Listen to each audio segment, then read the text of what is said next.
La télépathie synthétique est une arme illégale, même pour l'État, français en l'occurrence, pour faire des otages de guerre, des mules à blanchiment, qui permettent en fait de financer le trafic de drogue, le trafic de proxénétisme, le trafic d'armes, des villas aussi, les, les votes aussi, pour les élections, des chefs d'État et du Gotha. Voilà.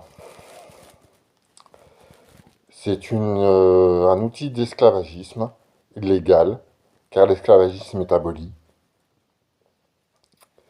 Et c'est un esclavagisme moderne. Et en fait, il y a une différence entre ceux qui gagnent de l'argent sur la base de cet esclavage et de cette torture. Il y a une différence entre ceux qui ne gagnent pas d'argent et ceux qui carrément dépensent de l'argent pour la torture et l'esclavage. Il y a aussi une différence entre la torture et l'esclavage. L'esclavage peut être entre guillemets acceptable, la torture ne l'est pas. Gagner de l'argent sur l'esclavage, ça peut être acceptable. Gagner de l'argent sur la torture, ça ne peut pas être acceptable. Participer sans gagner d'argent à la torture est complètement débile. Et ceux qui dépensent de l'argent pour la torture, c'est complètement vicieux. Donc voilà, la télépathie synthétique est une arme illégale, même pour l'État français, qui est complètement inconstitutionnelle et qui est l'inverse, en fait, qui déroge complètement aux droits de l'homme et bientôt aux neurodroits et aux neurotechnologies. Enfin, aux neurodroits, qui accompagnent les neurotechnologies. D'ailleurs, à l'heure où les neurotechnologies se développent, il y a un droit qui est en train de se développer, les neurodroits,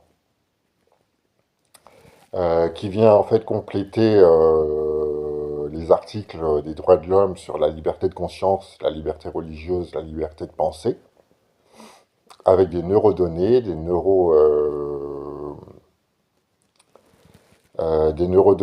une identité numérique, une identité neuronale. En fait,